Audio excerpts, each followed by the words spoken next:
Já entendendo que ia chegar ao fim do contrato, eu comecei a fazer concurso pra caramba. É aquele negócio, né? Estudante estuda, concurseiro faz concurso. No ano de 2022 eu fiz 15 concursos. Foi mais do que um por mês. Bom, na verdade, eu sempre tive o entendimento, desde a época do vestibular, né? Que redação e qualquer parte discursiva eram diferenciais em qualquer prova de concurso. Na objetiva eu estava em 27º, com a nota da redação eu fui a segundo lugar. Ali, quando eu vi aquilo ali que eu peguei, eu já comecei a rir e o olho cheio d'água ao mesmo tempo, e eu falei, caramba, cara. Primeira pessoa que soube foi meu pai, né? Eu falei aqui, pai, ó, 9 vagas, eu fui segundo lugar. Ele falou, poxa, aí, ó, não te falei? Ia vir e tal. Falei, poxa, eu fiquei feliz pra caramba, né? Aí eu avisei, minha mãe não tava em casa, eu avisei ela pelo zap, mandei a fotinha assim, mandei, aí ela já mandou um áudio gritando, graças a Deus e tal.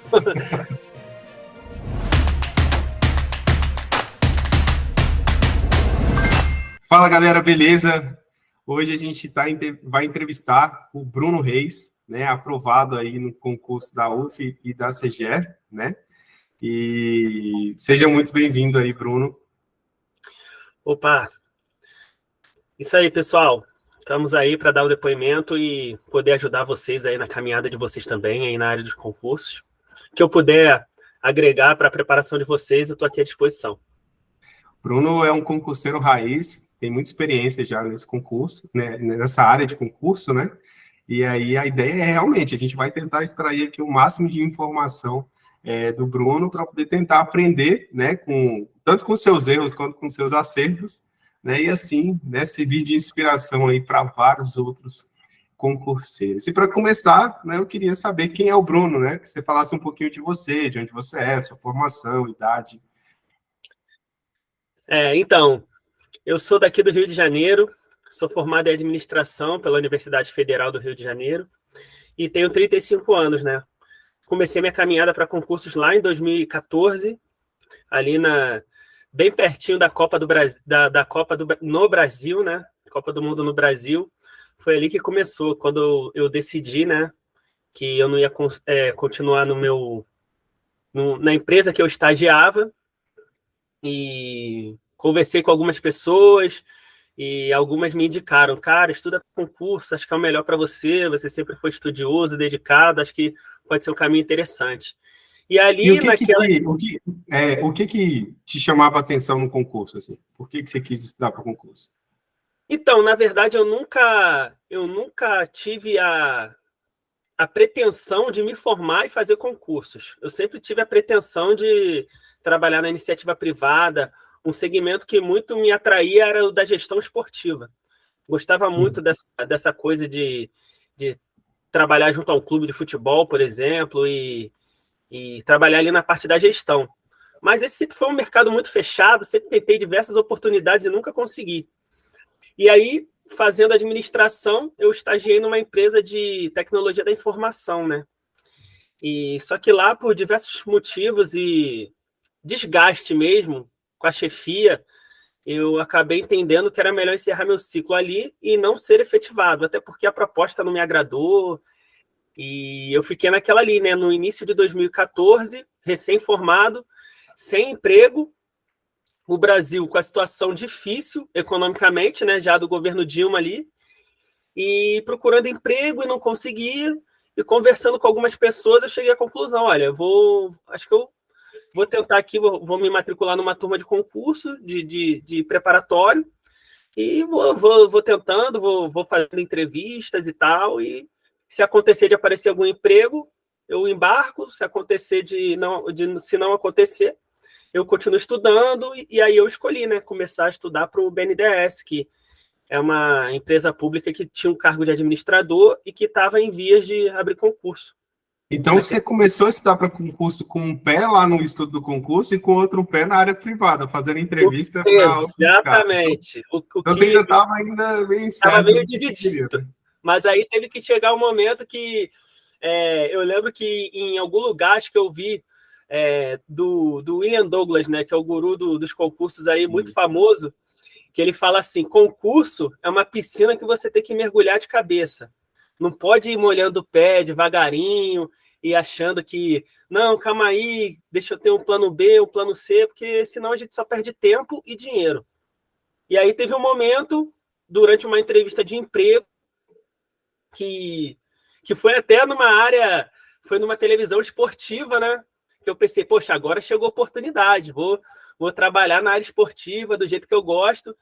E eu saí da entrevista de emprego muito decepcionado, muito. É mesmo? Era a área que você queria? Era a área que eu queria, mas assim, o salário conseguia ser pior do que o salário que a minha antiga chefe me ofereceu. As condições, assim, terríveis. Assim, muitas claras. O rapaz falou, olha, dá para perceber pelo seu currículo que você gosta muito da área esportiva e tal, que você fez cursos, que você se aperfeiçoou, mas as condições aqui são assim. Se eu precisar de você no final de semana, é full time, o salário é esse, acho que o inicial era salário mínimo, preciso de você o tempo todo, sábado, domingo, se eu precisar. Ele falou, não tem hora para acabar, tem hora para você entrar aqui, para sair não tem. Aí eu fiquei muito decepcionado, quase que a vontade foi de falar, pode me acorrentar, que o regime é de escravidão. E aí eu... um modelo da área privada, né? Ele é um modelo que exige muito no início, né? Para você realmente mostrar seu potencial e tudo. Né? Uhum. Talvez surjam oportunidades no meio, mas normalmente o início ele é com um salário baixo, com muito trabalho, né? Esse é o modelo da área privada. E lógico, depois, né, que você mostrou seu potencial, é aquilo ali que você quer e tudo, e vai evoluindo ali na carreira, você não tem um teto, né? Você tem ali as perspectivas de salários muito mais altos, e assim, a tendência é continuar com uma carga intensa de trabalho, né? Exatamente. Já o concurso público é diferente, né? Você tem um esforço no início ali, sem nada, que seria a parte de estudo, mas a partir do momento que você entra, você tem um salário ali com uma rotina de trabalho muito mais teoricamente muito mais leve do que essa da área privada, né? E só que tem um teto, né? Você vai ter ali um limite de trabalho. Então o pessoal costuma dizer o seguinte, né? Até o professor Aragonês, não sei se você já chegou a falar, ele fala que o concurseiro ele não vai ser pobre, mas também não vai ser rico. Vai ser rico. Então, é um estilo de vida, é uma busca, né? E aí, legal, que você pesou, o que é importante para mim, né? Eu quero ter uma vida, eu quero ter uma qualidade de vida para poder curtir a minha família, enfim, né? Então, a área privada não se encaixava, e tudo bem. Tem pessoas que entendem que a área privada encaixa, né? Que é o estilo de vida que a pessoa quer. É legítimo. Quem se adequa e se adapta a esse estilo, eu acho legítimo. Mas, assim, eu ainda conversei com algumas pessoas que trabalharam nessa empresa, e as pessoas falaram, olha, eles falam essa coisa que daqui a um tempo vai melhorar e tal, mas não melhora tanto assim, não. E aí porque eu ainda cheguei a ponderar, né? Eu falei, poxa, será que vale a pena pagar o preço agora no início e depois melhora? Mas aí eu vi que não. E aí, saindo lá da entrevista, né? Essa empresa ficava ali em Botafogo, aqui no Rio de Janeiro, ali, tem ali, bem ali na enseada de Botafogo. E aí eu voltando para casa e cruzando as 4 pistas, que ali são 4 pistas, né? Eu passando por ali eu decidi, eu falei, acho que se eu quiser ter uma qualidade de vida e um salário decente, eu vou ter que estudar para concurso mesmo, não vai dar para ser na iniciativa privada, não. Ali, foi naquele momento, pensando comigo mesmo, que eu decidi, vou estudar para concurso, vou parar de ficar procurando emprego, porque querendo ou não, demanda uma certa carga emocional da gente, ficar procurando emprego, disparando currículo em site, e aí eu direcionei minhas forças, minhas energias todas para o concurso. Só que acabou que esse concurso do BNDES nunca aconteceu. Eu estudei durante um ano, e aí veio, em 2014, aquele anúncio da Dilma que os concursos federais iam ser congelados. E aí foi um banho de água fria para todo mundo, sabe? Acho que foi em 2015, se eu não me engano. Sempre que inicia um governo, né, tem essa conversa, né? E aí veio aquilo, eu falei, nossa, o concurso que eu estava estudando não vai acontecer, não tem prazo para acontecer. E aí eu fiz um ano de cursinho, né? A gente estudou todas as matérias ali. E depois disso eu segui estudando por conta própria em casa, né? E nesse ritmo eu fiquei quase 2 anos e meio em casa. mas eu considero que... Só estudando. Só estudando, mas assim, sim, muito, muito pesado emocionalmente para mim, só estudando, autoestima lá embaixo, sensação de que a vida de todo mundo está andando e a sua não, mas eu fui levando, era o que dava para fazer, até que o meu pai, não, na verdade, antes disso, uma amiga minha me convidou para trabalhar numa franqueadora. O primo dela estava trabalhando na estruturação de uma franqueadora e me chamou para trabalhar lá. Mas o negócio também não deu certo, durou só 6 meses e eu saí.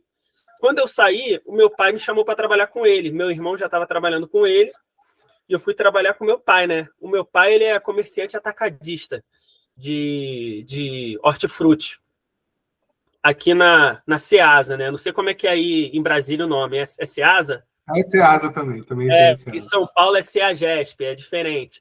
E aqui na Ceasa do Rio, meu pai já é comerciante lá há muito tempo, né? E aí meu pai me convidou para trabalhar com ele e falou, olha, continua estudando aí do jeito que você pode e vai dar uma força lá pra gente. E assim, como eu não sou de negar nada ao meu pai, eu falei, não, pai, tudo bem, estou um tempão em casa também. Querendo ou não, a gente só dá despesa quando estuda, né? Graças a Deus, meu pai e minha mãe sempre entenderam minha condição, o que eu queria, nunca me pressionaram a nada, a procurar emprego. Só que eu já estava 2 anos e meio praticamente em casa, quase 3. A experiência lá na franqueadora não deu certo. Eu falei, olha, acho que é a hora de voltar a trabalhar um pouco para dar uma oxigenada na cabeça e eu vou estudando da maneira que der. Só que, assim, era muito complicado, porque foi a fase mais tenebrosa da preparação para concursos, porque eu trabalhava de madrugada. Então, era muito complicado. Como assim trabalhava de madrugada? Você tinha que ir para a Ceasa de madrugada? A Ceasa aqui começa às 3 horas da manhã. Começa a funcionar. E 100 horas para acabar. Sabe? E aí eu acordava 1 hora da manhã, eu, meu pai, meu irmão, a gente se arrumava e ia. Assim, um início muito difícil, até se adaptar, mas meu pai falava, filho, tranquilo, tudo é o costume. Aí eu falei, não, beleza, vou acostumar. E assim foi durante 2 anos e meio trabalhando lá. E estudando assim na garra e na coragem, sabe? Mesmo muito cansado, eu confesso que a minha preparação nessa época foi muito aquém. Muito aquém. Ainda estudando para BNDES, Petrobras, etc. Até saiu um edital da Petrobras em 2018, eu cheguei a fazer. Só que, assim, trabalhar de madrugada não é igual trabalhar de dia. Por mais que o ser humano ele é feito para dormir à noite e viver de dia, né? E toda a questão da memorização, de reter conhecimento, tudo isso ficava prejudicado. Porque eu vivia de noite e dormia de dia. Então, eu chegava ali do trabalho, cansadíssimo, e dava uma descansada de 1h30, 2, levantava e vamos estudar. Estudava ali 1h30, 2, no máximo por dia, e já tinha que dormir de novo para acordar para o dia seguinte. Foram tempos muito difíceis mesmo. Imagino que você, então, trabalhava, dormia e estudava. Sua vida social, como é que ficou nesse período aí? O quê? Como é que ficou sua vida social nesse período? Bastante prejudicada. Eu lembro que eu namorava na época, né? Hoje minha amiga, Raquel, e ela sempre foi muito compreensiva, porque ela também estudava para concurso, né? E ela super entendia de boa, assim, toda aquela minha rotina. Ela entendia que para mim, que era importante para mim ter que trabalhar e tal. Então, eu vivia aquela rotina ali insana de segunda a sábado. Às vezes, eu cheguei a bater 80 horas de trabalho por semana. Uma coisa que eu não desejo para ninguém, sabe? Para ninguém. Foram tempos muito difíceis, mas que também eu consigo ser grato, porque foram tempos que eu desenvolvi uma resiliência muito grande. Porque você viver assim e ainda ter força para continuar estudando, por mais que seja dificultoso, eu seguia. Era aquilo. Eu pensava assim, se eu esperar as condições perfeitas para estudar, eu não vou ter. Então, se eu tenho 1h30, 2, eu vou estudar 1h30, 2 do jeito que está. Calma aí, volta aí. Essa parte é muito legal, muito importante. Essa parte da resiliência. Né? Então, se você tem 1 hora ou 2, é o que você tem. Exatamente. É o que é o que o Mário Sérgio Cortella fala o tempo todo, né?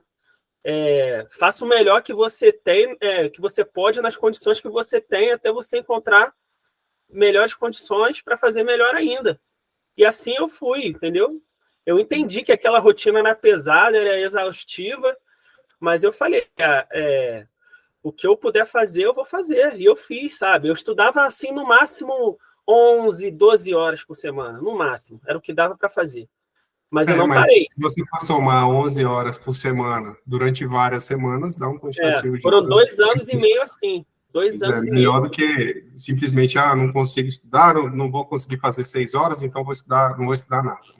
Exatamente. E isso, toda essa rotina, ela deu frutos, né? Ela teve um Com bom certeza. resultado no final, né, Bruno?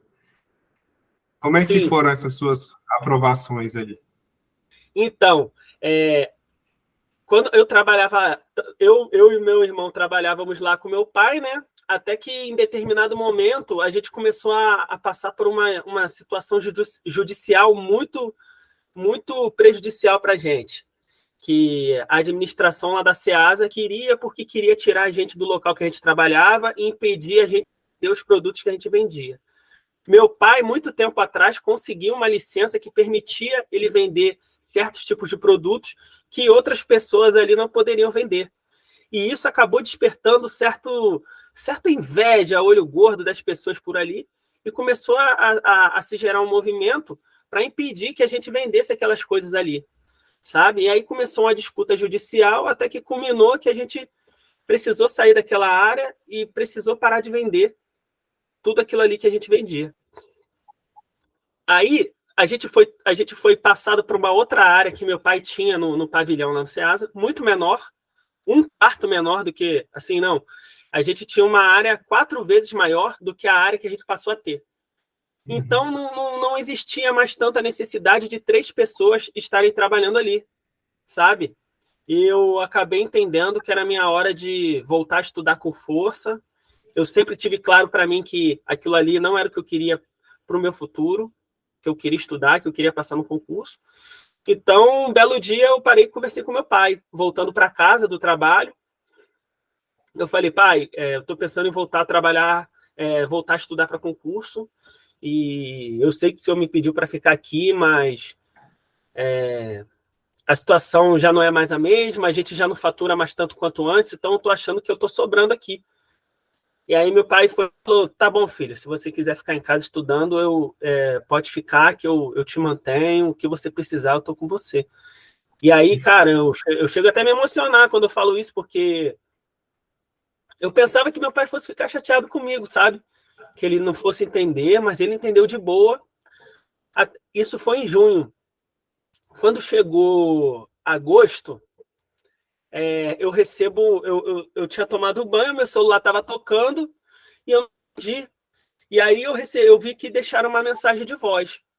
Aí eu entrei num grupo de WhatsApp que eu tenho com os amigos de concurso, né? E um amigo meu já tinha falado, olha, o IBGE acabou de me chamar. Aí eu falei, poxa, eu fiz esse concurso também. E eu vi a chamada de voz, aí eu olhei, eu falei, caramba, deixa eu discar. Disquei, aí era a moça do RH do IBGE, Rejane, o nome dela, não esqueça. A Rejane falando, Bruno, aqui é do IBGE, do concurso de 2016, a gente está te chamando. Se você e aí eu já peguei, ela deixou o telefone de contato, o e-mail, eu liguei, falei, olha, eu quero etc. Assim, 2 meses e pouco depois de que eu saí lá da Ceasa, sabe? Assim, esse concurso você fez no período que você estava trabalhando lá, né? Exatamente. E aí eu liguei, falei, não, quero sim. Ela falou, olha, tudo bem. Ela falou assim, isso foi meio de agosto. Ela falou, separa essas próximas 2 semanas, faz todos os exames que são necessários, me entrega, que no máximo, mais tardar 1 mês, você começa a trabalhar. Nossa, já foi aquela correria. Chamei esse meu amigo também, que foi chamado junto comigo, vamos fazer os exames, mesmo os médicos e tal, faz os exames, etc. Aí, 2 de outubro de 2019, eu começo no IBGE a trabalhar. Que da hora. E foi muito legal, porque a experiência foi excelente. Eu agradeço até hoje minhas chefes lá, Andréia, Renata, Larissa.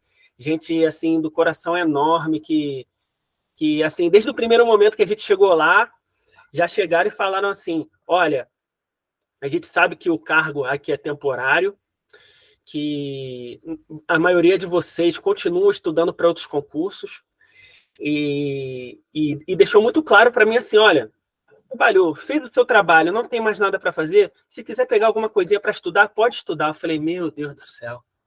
Estou no paraíso. Tô no é o paraíso. trabalho que todo concurseiro... Estou no paraíso. Posso trabalhar, fazer tudo, deixar tudo em dia. Se sobrar um tempinho, ainda posso estudar? Pode. Aí, filho, eu falei, não, agora eu vou ser o mais eficiente possível. E detalhe, ainda deram a notícia assim, o salário sofreu reajuste.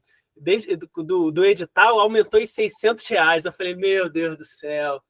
Caramba, mais R$600.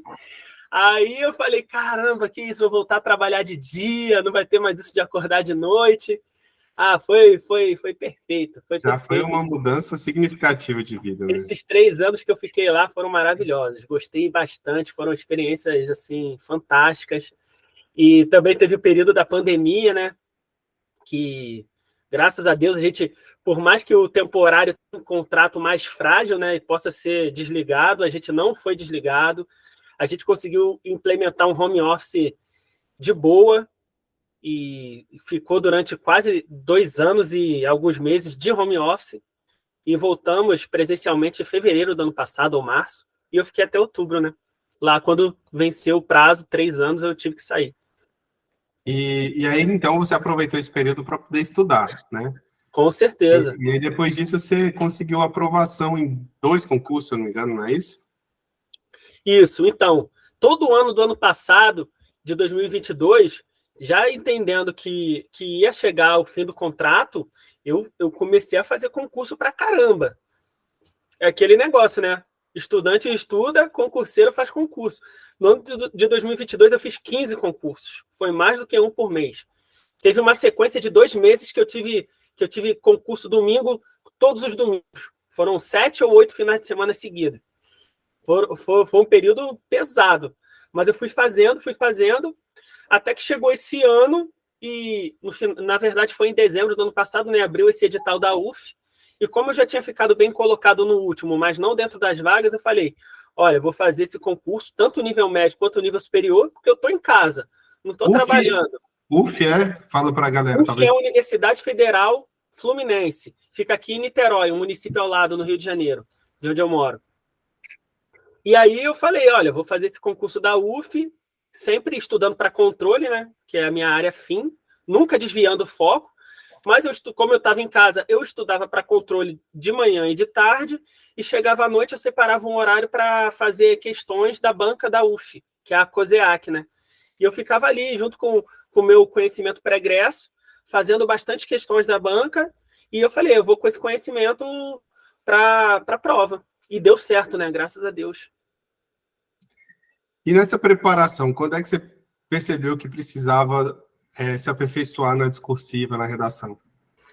Então, na verdade, eu sempre tive o entendimento, desde a época do vestibular, né, que redação e qualquer parte discursiva eram diferenciais em qualquer prova de concurso. Você fala muito nos seus vídeos, né, que português e redação geralmente é o maior quantitativo da nota, né, o percentual da nota final vem dessas áreas, e as pessoas seguem negligenciando a discursiva, achando que pode se preparar em cima da hora e dar conta dela. E acabam se estrepando, né? Porque exige uma preparação, existe toda uma técnica que, se a gente obedecer, a gente consegue tirar a nota máxima ou então muito próximo da máxima.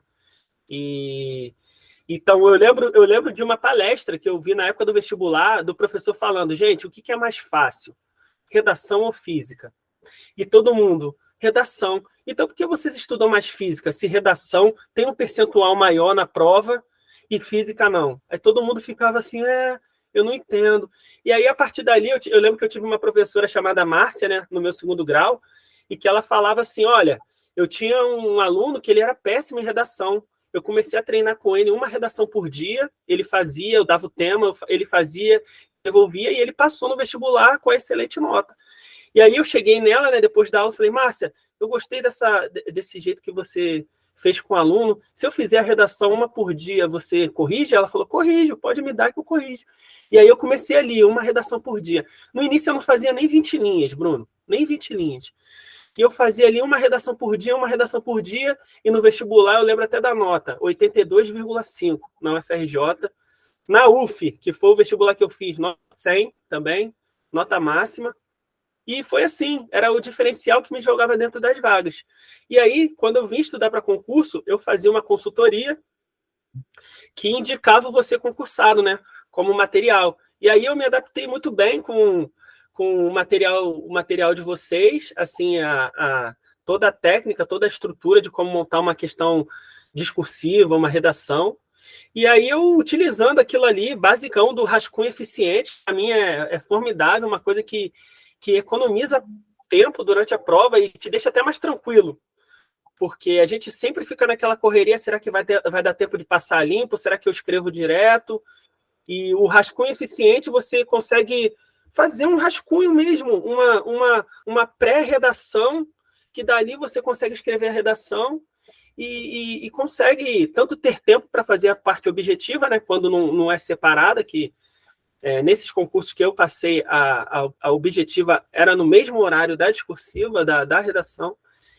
E aí, nessa prova da CEGER do Espírito Santo, eu falei, eu vou seguir certinho o que o Bruno fala para fazer na redação do Você Concursado. Vou fazer o rascunho eficiente, vamos ver no que vai dar. E aí veio o tema, assim, primeiro de tudo, o tema, eu dominava o tema. Era um tema que era da minha linha de estudo, que foi planejamento estratégico na administração pública. Aí ali já desce o peso, né? Que eu falo, poxa, calma aí, já vou separar as palavras-chave disso aqui. Aí eu botei ali planejamento de longo prazo, alta direção, etc, etc. E aí fui colocando ali tudo de planejamento estratégico, tudo. E aí eu comecei fazendo meu rascunho eficiente. Quando veio a nota, eu tomei um susto, né? A nota veio 57. Eu falei, caramba, será que eu... Só que aí eu esqueci que a parte da discursiva, da redação, valia 60. Aí eu falei, opa, 57 tá bom. 57 de 100 é terrível. Agora, eu falei, 57 de 100 eu mandei mal. Mas 57 de 60 dá bom. Quando eu fiz a regra de 3,95, eu falei, eita, 95%. Aí eu olhei, contei ali todo mundo, as notas discursivas tinham 7 ou 8 notas só maiores que a minha. E aí, como eu não tinha feito uma objetiva tão excelente, eu fiz só 74%, a discursiva me jogou lá para frente. Eu lembro que a minha colocação nas objetivas eu estava em 54. Com a nota da discursiva, eu fui a 27, 27º. Pulei 27 posições, entendeu? E aí, 25 vagas, chamaram ali o cadastro de reserva com 225 de cadastro de reserva. Eu falei, uma hora na necessidade da administração, vamos chamar. Entendeu? Essa foi a experiência da CEGER, né? Aí agora, a experiência que foi mais graciosa ainda, que me trouxe mais felicidade, foi da UF, né? Que eu fiz tanto o nível médio quanto o nível superior para administração. No nível médio, na objetiva, eu fiquei na posição 151, com a nota da discursiva que eu tirei, da redação, perdão, com a nota da redação que eu tirei 90, eu fui para a posição 54, ou seja, 151 para 54. Eu pulei quase 100 posições, em média ali. E no nível superior, né, que é o cargo que eu pretendo assumir e quero muito, na objetiva eu estava em 27º, com a nota da redação, eu fui a segundo lugar. Ali, quando eu vi aquilo ali que eu peguei, eu já comecei a rir e o olho encher d'água ao mesmo tempo, e eu falei, caramba, cara, a discursiva faz diferença. Então você conseguiu ir para segundo lugar justamente no cargo de analista, que era o melhor cargo o cargo de administrador da UF, que paga mais do que o nível médio, e eu tirei nota 10 na redação. Nota 10. Você gabaritou a redação. Gabaritei. E assim, aquilo que você fala, rasura não tinha ponto, porque tinha as rasuras. A questão é você obedecer aquilo ali do rascunho eficiente. É o primeiro parágrafo ter o tema, ter o assunto, ter os tópicos que você vai abordar ao longo do desenvolvimento e colocar os parágrafos ali em coesão e coerência, e no final ali você retomar o tema, trazer a solução para o problema, se tiver. Gente, é isso. A redação é isso. Se você obedecer essa estrutura, você vai tirar a nota máxima ou muito próximo da nota máxima, entendeu? Trazendo, lógico, argumentos lógicos ali, o argumento principal, o argumento secundário, tudo muito bem encadeado. Não tem como, é seguir, é batata. Vai vir nota boa e vai ser o seu diferencial. Tá? E é legal você falar aí, é interessante, né, quando você fala isso, porque é exatamente isso, é seguir o beabá, né? E não é não, Bruno que criou um beabá, não, eu só mastiguei ali e coloquei umas cores. Eu costumo dizer, só colorido. Mas é uma estrutura que você tem que seguir, e lógico, você ter um certo conhecimento pregresso, porque também não adianta você ter a estrutura e não ter os argumentos, o assunto para discorrer ali, sabe? Mas você, já estudando os temas, vai dar bom. Alguma coisa você sabe, né? Se você estudou a ponto de ter uma redação corrigida, alguma bagagem você tem. É só saber usar essa bagagem de forma eficiente no estudo. Mas você fala assim, é simples, e de fato é simples, né? Não é coisa de Bruno, não, né? Todo Bruno tem facilidade, não. Não. Até porque a minha redação, eu falei assim, eu acho que se eu corrigisse a minha redação, não daria 10 para essa redação. A redação está simples, só que ela obedece os critérios que você fala lá do rascunho eficiente, de você estruturar tudo ali naquele passo a passo, e eu obedeci, eu consegui a nota máxima. E é isso, e me gerou o avanço de diversas posições, eu estava fora das vagas. Esse concurso de administrador da UF eram só 9 vagas. Se fosse pela nota da objetiva, eu estava fora. E eu provavelmente estaria longe, porque 9 vagas para 27, eles iam chamar 27? Não iam. Entendeu? Para a universidade, eles não chamam isso tudo. Mas aí a redação me catapultou, me jogou lá para frente, eu fiquei em segundo, sabe? E se é simples? Se todo mundo sabe que a redação tem essa nota, por que então a galera, né, ainda não tira uma nota boa, a galera não se prepara de forma adequada? Fico pensando nesse que estava em nono lugar, por exemplo, estava dentro das vagas. Só que com a sua redação você foi para segundo, então, logicamente, dentro das vagas por conta disso, né? Poxa, ele estava em vantagem, né? Por que talvez não tenha dedicado tanto tempo para redação, né? É isso que a gente, às vezes, tenta esclarecer aqui com essas entrevistas e mostrar que, de fato, a discursiva, a redação, ela tem, sim, um impacto significativo e pode colocar o candidato dentro das vagas, que, felizmente, aconteceu com o Bruno também, nesse concurso, né? E, Bruno, você falou que viu o resultado, ficou feliz e tal, mas eu queria saber, assim, depois de conhecer a sua história, né, como que foi passar essa notícia para os seus pais? A primeira pessoa que soube foi meu pai, né? Eu cheguei para ele estava no quarto, falei, aí, pai, aqui, ó. Peguei o celular, porque a gente ainda não teve o resultado final. O resultado final, por incrível que pareça, sai hoje. Mas aí o pessoal já faz aquelas ordenações, né? Joga no Excel, já saíram todos os recursos, a gente sabe que não vai mudar mais nada. Eu falei aqui, pai, ó, 9 vagas, eu fui segundo lugar. Ele falou, poxa, aí, ó, não te falei? Ia vir e tal. Falei, poxa, eu fiquei feliz pra caramba, né? Aí eu avisei, minha mãe não estava em casa, eu avisei ela pelo zap, mandei a fotinha assim, aí ela já mandou um áudio gritando, graças a Deus e tal. E aí foi só felicidade, né? Avisei meu irmão, avisei minha irmã, avisei minha madrinha também, que sempre foi uma pessoa que sempre me deu muita força, né, nessa caminhada, sabe? Sempre entendeu que em algum momento eu ia conquistar. E fui avisando as pessoas que eu gosto, os meus amigos que são da caminhada também, no grupo de concursos. Todo mundo foi sabendo e é isso. Agora é tomar posse, voltar a trabalhar, ser feliz de novo, sabe, no serviço público e continuar minha caminhada aí na área de controle, né? Porque caminho para auditor é longo. É longo, mas não vou fechar essa porta, não. É até conseguir. Eu sou muito persistente.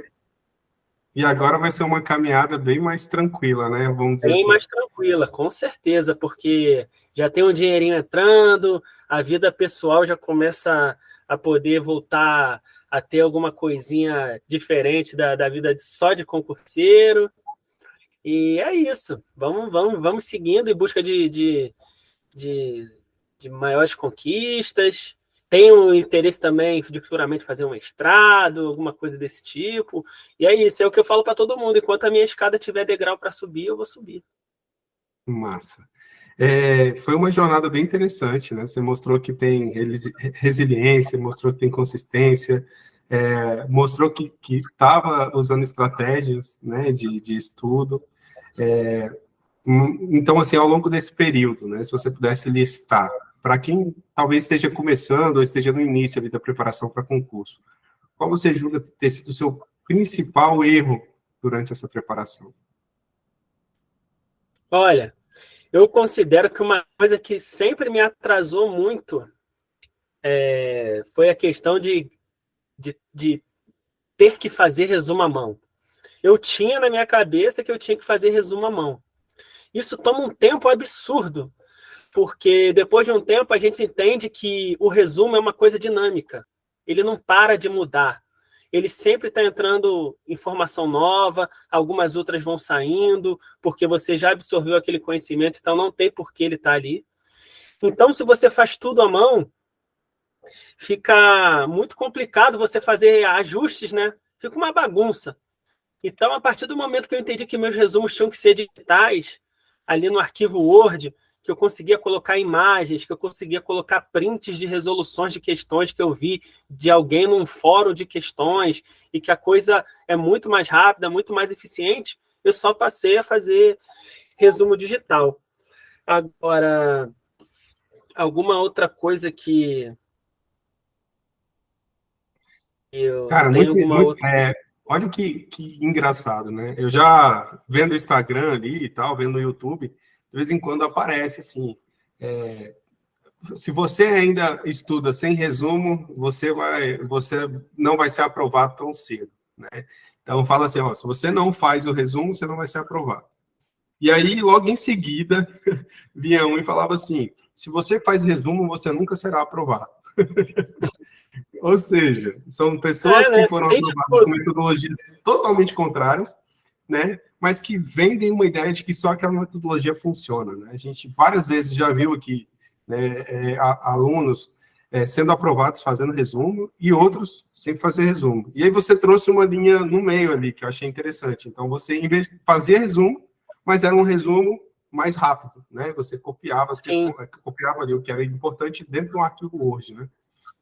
Sim, Então sim. é um resumo digital, né? Eu acho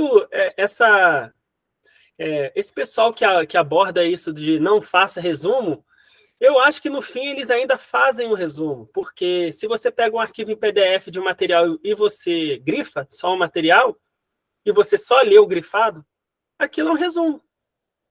Então eu acho impossível a pessoa passar hoje no concurso, pelo menos no concurso de alto rendimento, né? Que a gente chama desses que pagam acima de 10, 15 mil reais, passar sem resumo, porque esses concursos envolvem muitas matérias que passam por diversos cursos de faculdade. Por exemplo, o auditor tem que estudar matéria de contabilidade, de direito, às vezes de administração, TI agora, que tem caído muito. Então, como é que você se prepara para diversos campos de conhecimento sem ter um material que você precisa acessar para estar toda hora reativando aquela matéria ali no seu banco de dados da cabeça? Então, não acredito São muito várias nisso, porque não tem que fazer metodologias, resumo. né? São várias metodologias. E o importante no final é o quê? É a revisão, Passar. né? Você está... passar. Fazer a revisão e passar, sabe? É aquilo. Eu traço muito a metáfora que o concurso é aquele equilibrar de pratos na vareta. Você tem que ir ali toda hora e correr. A matéria que você está fraca, você vai lá, corre outro, e tá ali, ó. Quando você conseguir equilibrar todos os pratos, é quando você vai passar. Agora, uma outra coisa que eu vi que eu anotei aqui, outra coisa que foi um erro muito grande meu, negligenciar a revisão. Eu negligenciava muito a revisão. Eu fazia o resumo, mas deixava ele ali. Eu falava, quando eu precisar, eu acesso. Só que a gente precisa estar revisando toda hora, cara, porque a gente nunca sabe o que vai cair, e às vezes a gente acha que a gente sabe, mas já esqueceu. Precisa estar reativando todo aquele conhecimento tempo todo. Certo, então foi fazer resumo à mão, que tomava muito tempo, e não revisar, né? Legal. Acho que são duas coisas aí que as pessoas elas podem ficar ligadas que realmente precisa. E essa forma de revisão, assim, eu já vi várias metodologias, né? Você pode, se você faz resumo, você revisa o resumo. Se você marca ali o PDF, você tem que revisar aquele PDF. Tem gente que seleciona as questões que errou para virar o resumo dela, enfim. Então, tem e aí depois fica revisando, né? Então, tem vários formatos. Não existe só um caminho para ter aprovação, né? Mas eu acho que existe uma característica, né? Que é a consistência e a resiliência. Isso aí eu acho que é, de fato, algo que não tem como mudar nessa preparação, né? E aí eu já aproveito, né, para a gente já finalizar aqui nossa conversa, que eu acho que o Bruno tem muita coisa para dizer ainda, tem muita história, gigantesca, mas não dá para colocar tudo num vídeo. Mas, então, já que você listou os principais erros, qual você lista como principais acertos na preparação para o concurso? Olha, teve essa questão de entender desde muito cedo que português e redação ou a parte discursiva são partes primordiais da preparação, que não dá para ser negligenciado, não podem ser negligenciadas essas duas matérias. E essa questão de que uma coisa que eu entendo que muita gente passa por isso, e eu acho que é bom todo mundo que estuda para concurso ter esse entendimento. Que qual é o maior problema do concurseiro? Se eu pudesse indicar qual é o maior problema do cara que estuda para concurso. Ele busca uma solução de longo prazo, que é passar no concurso. Querendo ou não, está cada vez mais difícil e cada vez mais concorrido, porque os materiais estão aumentando de qualidade, o acesso aumentou muito. Antigamente a pessoa do interior não conseguia fazer o concurso porque ela tinha que ir se preparar na capital, mas agora ela consegue online ter acesso a tudo que a pessoa do grande centro tem acesso. Então aumentou muito a concorrência. Só que e isso aumenta o nível do concurso. E as pessoas querem uma solução de longo prazo, que é o concurso, para resolver um problema de curto prazo, que é não estar feliz no trabalho, estar desempregado. E esse choque é muito complicado.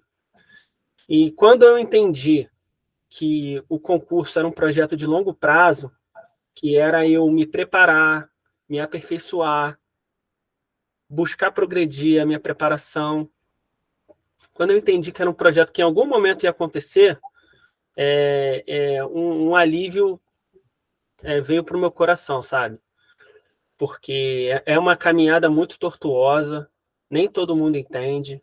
Graças a Deus, meus pais sempre me apoiaram, nunca fizeram nenhum tipo de objeção. Meus amigos também, a maioria também sempre apoiou. Se não apoiassem também, não tem problema não, eu vou sozinho. Esse projeto é individual mesmo, a nossa família, muitos vão aproveitar, mas esse sonho é seu. Eu lembro que uma vez meu irmão falou, Bruno, sabe por que a maioria das pessoas não entendem? Porque quem vai aproveitar quando você passar é você, pô. Não vai ser todo mundo. Então, ninguém tem que entender. E aí eu entendi que era um projeto de longo prazo e que eu tinha que progredir, me preparar, me aperfeiçoar e que eu tinha que aparar as arestas o tempo todo. Quando eu entendi que eu não tinha que parar e aparar, a coisa aconteceu. Porque muita gente fala, concurso é só não desistir. Não é não. Tem muita gente que não vai desistir, vai seguir a vida toda estudando errado e não vai passar. E é triste falar isso, mas é verdade. Então, gente, o recado que eu daria para todos aqui que querem passar no concurso, seja de alto nível, concurso escada, persista, se cerque dos melhores materiais que você puder, encontre o seu método de estudo, né? Teste tem diversas formas de se estudar, tem gente que estuda por flashcards, tem gente que faz resumo, tem gente que gosta de ensinar a matéria que aprendeu. Encontre o seu método, se dedique e jogue a aprovação por longo prazo. Fala, em algum momento vai acontecer, sabe? Vai acontecer. Se você persistir nesse caminho e ir sempre aparando as arestas, você vai chegar no seu destino. E eu aproveito a oportunidade até para fazer um adendo, né? E faça concurso, né? Exatamente. Igual Isso você aí, falou que fez um ano ali fazendo concurso direto, e faça concurso, porque é ali que você vai verificar qual aresta você precisa exatamente. apagar. Eu tenho tranquilamente mais de 50 concursos no currículo. Desde lá da primeira aprovação, a minha primeira aprovação foi numa prefeitura aqui da região dos Lagos, no Rio de Janeiro, de Araruama. Desde ali que eu fiz a prova operado, até nesse caso. Eu tinha feito uma cirurgia de desvio de septo e eu fui lá cheio de esparadrapo no nariz fazer a prova. E eu lembro, assim, foi uma situação muito engraçada, que eu falei, poxa, só falta eles pensarem que eu tô com cola no meu esparadrapo. E aí eu entrei na sala, quando eu estava me dirigindo para a cadeira, a moça falou assim, ei, você aí. Aí eu falei, pronto, vão achar que eu tô com cola no nariz. Eu virei e a moça falou, você fez alguma cirurgia? Eu falei, sim, eu fiz a cirurgia de desvio de septo. Aí, não, tudo bem, é que a gente tem enfermeira aqui de plantão, se você precisar trocar o curativo, tá de boa. Eu falei, Gente, que massa, que história da hora. mas aí acabou que eu passei nesse concurso, mas eu não assumi, porque o salário era muito baixinho, não daria nem para viver na cidade, a pagar um aluguel, era o salário mínimo. Eu fiz mais de teste, assim, mas foi bom, né? Foi para colocar no currículo. Sim, com certeza. O caminho do concurseiro é isso, é fazer concurso, tem concurso que você vai fazer só para treinar mesmo, então você vai ser aprovado, nem vai assumir. Tem outros concursos que você vai fazer, vai ser reprovado, e vários, inclusive.